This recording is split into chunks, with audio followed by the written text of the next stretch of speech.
Narito na ang PTV Balita ngayon. Pinirmahan ni Pangulong Ferdinand R. Marcos Jr. ang Republic Act No. 12123 na nagpapaliban sa first regular election sa Bangsamoro Autonomous Region in Muslim Mindanao o BARM.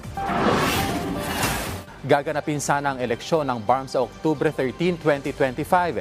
Pero batay sa bagong batas, ito ay isasabay na sa national at local elections sa 2028 at kada 3 taon pagkatapos nito. Samantala mananatili ang Bangsamoro Transition Authority o BTA bilang pansamantalang pamahalaan sa rehiyon hanggang sa maluklok ang mga bagong halal na opisyal. Inaprubahan ng Senado at Kamara ang panukala noong February 4 at 5, 2025 at formal itong nilagdaan ng Pangulo noong February 19. Samantala, silipin naman natin ang ilang aktibidad sa pagdaraos ng Panagbanga Festival sa Baguio City. May ulat si Audrey Villena ng PTV Cordillera Live. Audrey? Magandang umaga, Kenneth. Kasalukuyang ginaganap ang street dance na isa sa highlight ng Panagbanga 2025 dito sa kahabaan ng Session Road.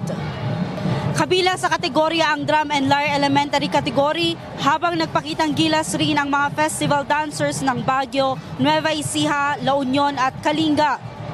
Magtatapos ang parada sa Melvin Jones Grandstand kung saan ipapakita ng mga kalahok ang kanilang full force performance. Ayon sa Baguio City Police Office, nasa 100,000 mga turista at residente ang manonood ngayon at bukas. At kaninang madaling araw ay marami na ang pumwesto dito sa kahabaan ng Session Road upang makapanood sila ng street dance. Yan ang pinakahuling balita mula dito sa Baguio City. Balik sa inyo dyan sa studio. Maraming salamat Audrey Villena ng PTV Cordillera.